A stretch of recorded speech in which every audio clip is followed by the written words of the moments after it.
On va parler de Ken le survivant. Vous êtes devant dans la légende et vous ne le savez pas. Si, vous le savez en fait. Nous avons Guillaume. Bienvenue Guillaume. Alors toi, tu es créateur de contenu. Tu as une chaîne dédiée à Hokuto no Ken. Tu peux...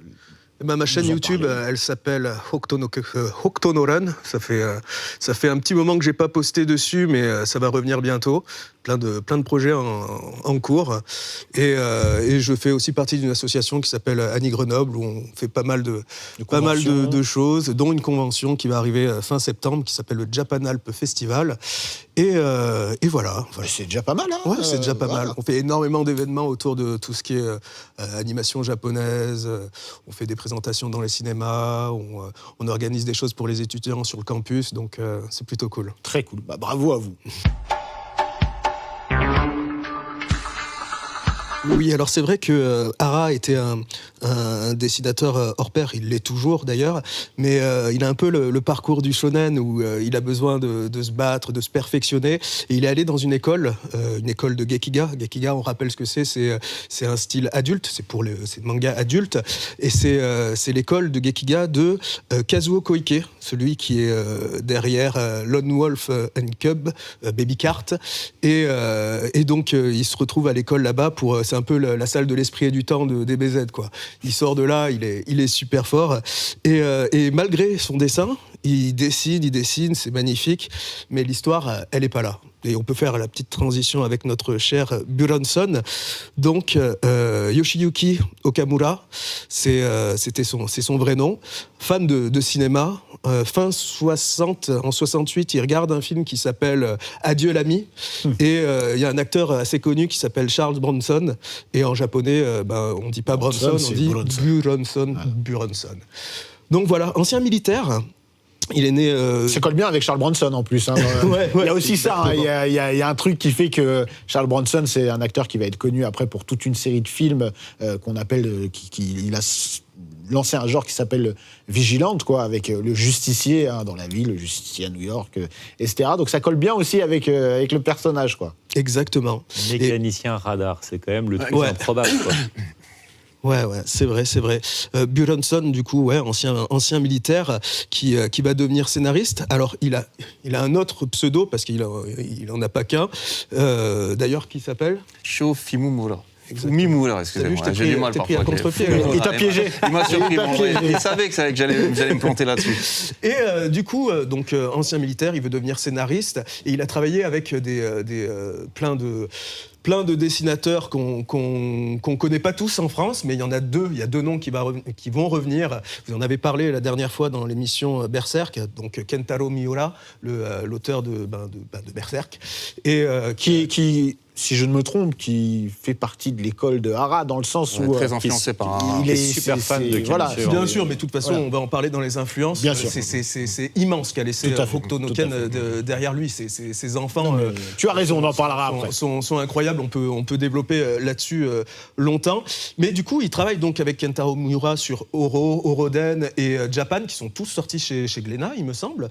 Et surtout, il y a un autre auteur qu'on connaît, qui s'appelle Roichi Ikegami, qui fait aussi partie de l'école avec Tetsuo Hara, l'école de Koike. Et ce mec-là, on le connaît parce qu'il a fait Sanctuary, Heat, mais aussi Crying Freeman. Du coup, il travaille avec lui et c'est un scénariste jusqu'à ce que Horie arrive. Alors, c'est la troisième personne, c'est le lien, c'est le Tanto, alors, comment on peut dire, c'est le manager de Tetsuo Hara. Il voit que son poulain, il sait super bien dessiner, mais en histoire, c'est pas ça.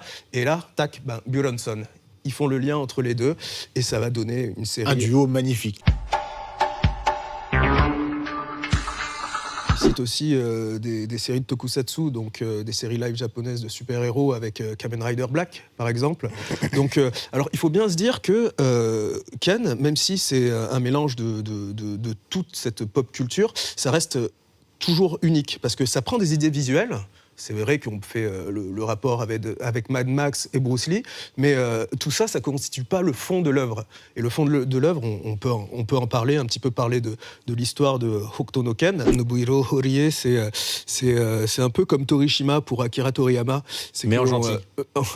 Moi, je l'aime bien, Torishima. Hein, donc, oui, il est un peu rentre dedans. Hein. Quand il disait qu'il avait lu Hokuto no Ken, il avait juste besoin de lire 2 chapitres pour tout comprendre de la série. Donc, un génie. C'est un génie. Exactement. C'est vrai que mais ça fait partie des querelles d'ego qui ont poussé Horie à la démission. Donc à un moment, et c'est vrai en plus, c'est vrai. Et il l'a poussé dans ses retranchements. Et c'est vraiment ce chef d'orchestre qui va donner cette œuvre qui est Hokuto no Ken. C'est vrai. Mais plus que le côté combat d'école d'arts martiaux qui est très importante, hein, cette idée d'affrontement, il y a aussi ce côté amour en fait. Ce sont des gens, ils vivent dans un univers post-apocalyptique, ils regardent au loin, il y a que du désert. Ce sont des gens, ils peuvent pas faire autre chose à part la loi du plus fort. On se tape et on essaye de se faire comprendre comme ça, mais c'est des colosses qui sont toujours en recherche d'humanité et d'amour.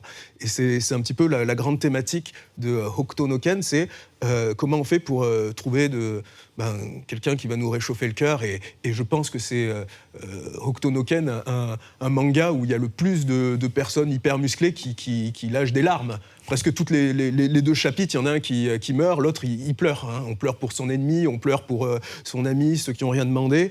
Et c'est cette grande thématique presque qui devient presque une mythologie, c'est-à-dire que même dans le lore de Hokuto no Ken, l'amour fait partie des techniques d'arts martiaux.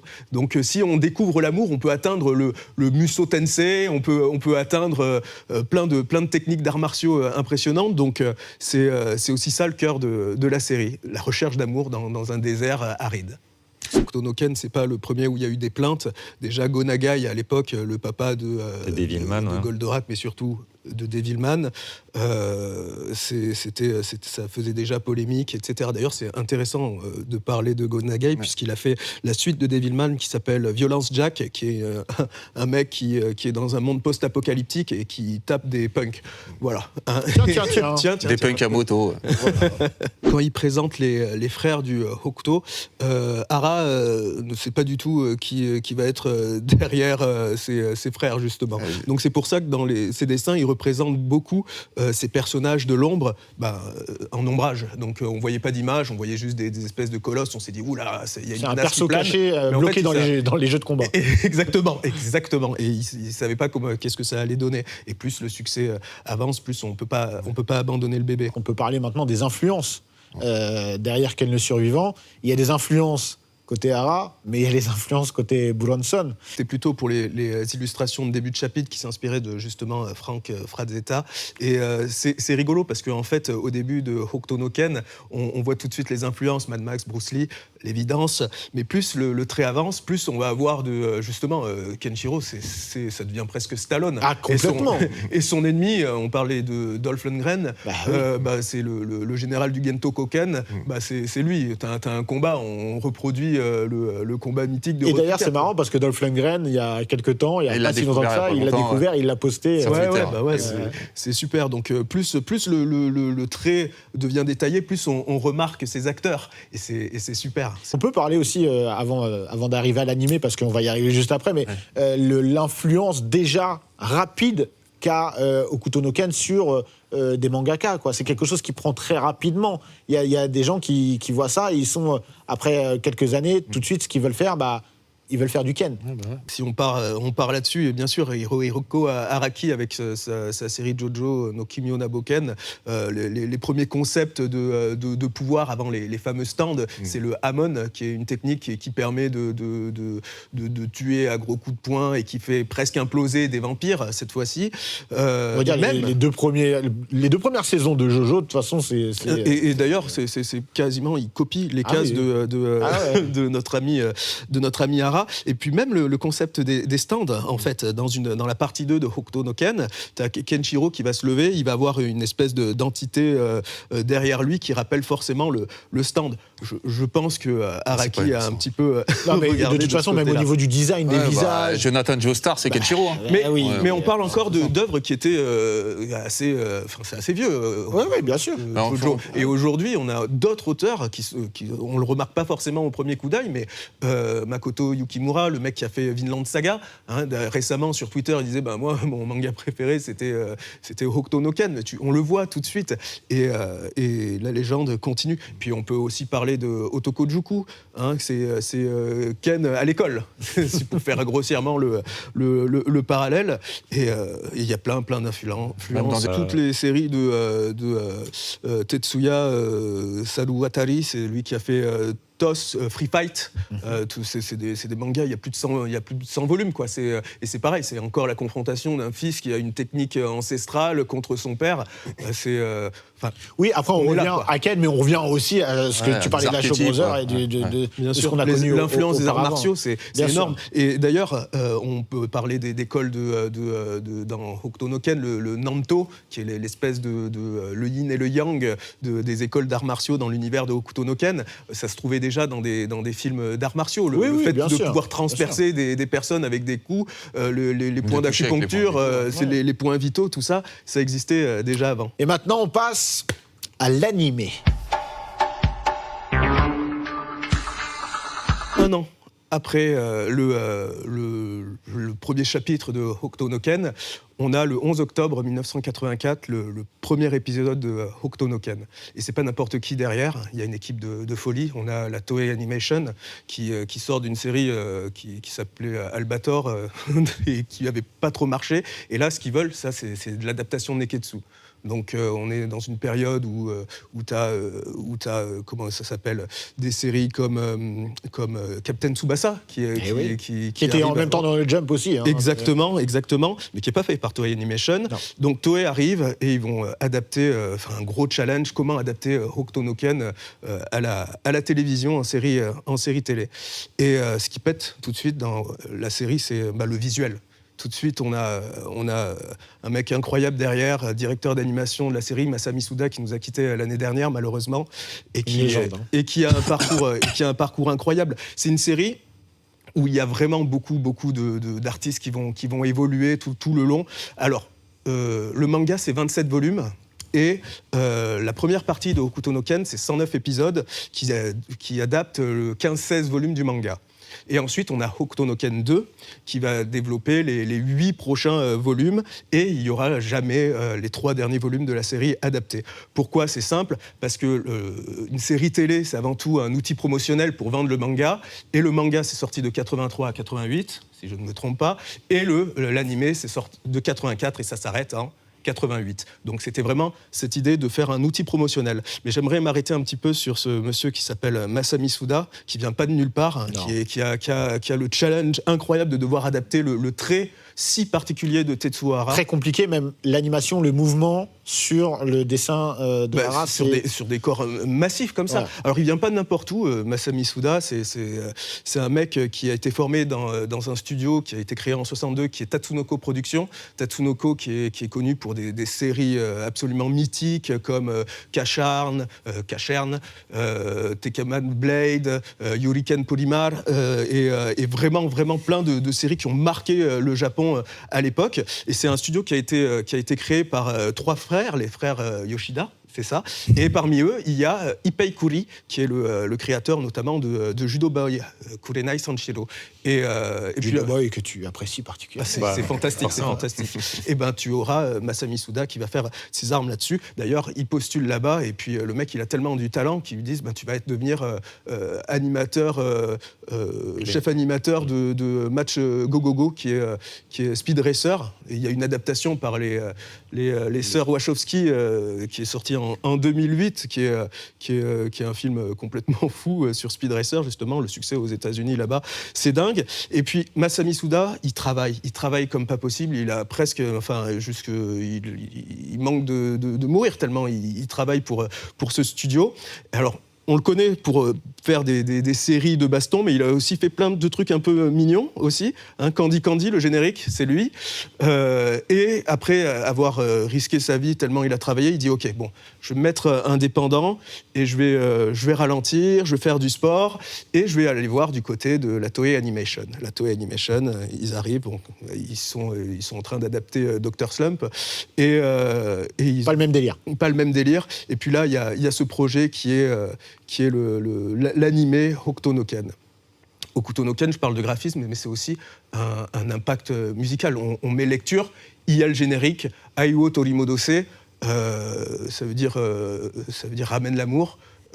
Comme on disait, tu vois, tout de suite la thématique, c'est alors l'amour. que visuellement, c'est pas l'amour qu'on ressent en premier. Non, c'est un choc. Donc c'est un Yuwa choc. Ouais, excellent. Et du coup, t'as Crystal King qui fait ce formidable générique qui devient un culte. On a tous envie de le chanter au karaoké. Aiwo Torimodose, c'est le générique qui fait que tu rentres tout de suite dans l'animé. Mais nous, on n'a pas connu ce générique-là. Non, mais par contre, on a connu les musiques d'ambiance. Et les musique originale. Nozomi Aoki, qui est un des compositeur rares japonais dont les grands-parents étaient chrétiens. Et on raccroche sur le côté christique. Parce qu'il allait à l'église tous les dimanches. Nozomi Aoki ? Ouais. D'accord. Alors, c'est vrai, mais surtout, ces compositions sont très inspirées aussi par le cinéma. On a tout de suite, on entend les trompettes, les trucs un peu mélancoliques. C'est du Ennio Morricone, quoi. Ouais, donc on a vraiment cette ambiance qui est folle. L'ambiance de Ken, c'est aussi du western moderne. Bien sûr, ça se regarde dans les yeux, c'est en plein désert. Le premier qui dégaine, il reçoit un coup de poing, quoi. Moi, j'ai une question. On parlait tout à l'heure de certaines polémiques suite à la parution dans le Jump. Qu'en est-il de l'animé au Japon d'abord? Après, on va aborder le côté français. Déjà, l'animé, il est pas diffusé le matin. Ça arrive à donc, il n'est pas 19h. pour les enfants.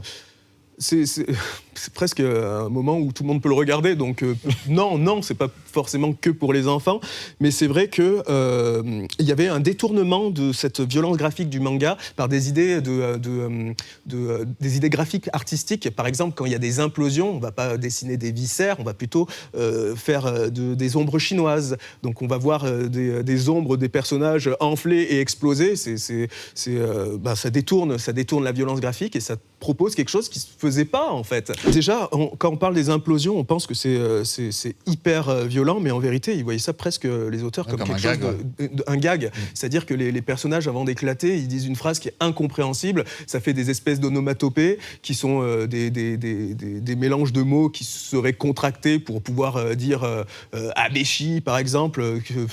Abeshi, c'est crier ah, et beshi, c'est le bruit du coup de poing, par exemple. Donc Shibebou, pareil. Ouais, exactement. Donc il y a vraiment cette idée de faire quelque chose d'un peu comique dans les implosions. On est obligé de dire qu'en France, on a eu une version unique au monde. Et des polémiques. Alors, on commence rapidement sur les polémiques. En France, Ken le Survivant, c'est pas passé du tout aux yeux de tous. Ça a été très compliqué. Le directeur de plateau, Philippe Auguste, le comédien de doublage regretté Philippe Auguste. Oui, de Kenshiro, il voit ça. Et il se dit, ok, d'accord, c'est violent, c'est pas, je trouve pas ça beau.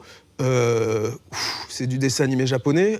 Pour les enfants, parce qu'à l'époque, on nous dit ça, c'est pour les enfants. Ouais. Donc, il voit ça et il se dit, bon, ok, il voit un certain méchant qui ressemble à plus ou moins un nazi. Pour lui, c'est... Oui, parce qu'il y a des représentations des croix qui sont prises pour des croix gammées. Hein, oui. Ce n'est pas le cas. Je crois que c'en était pas. Hein. Non, c'en était pas. Mais par contre, il y a des uniformes qui rappellent des uniformes nazis, qui sont vraiment là pour le coup. Il n'y a pas trop de... Et c'est là le début du chantage, entre guillemets, où, la Sophie, Philippe Auguste, il dit on ne continue pas cette série, on ne double pas si on ne peut pas faire ce qu'on veut, en termes de doublage.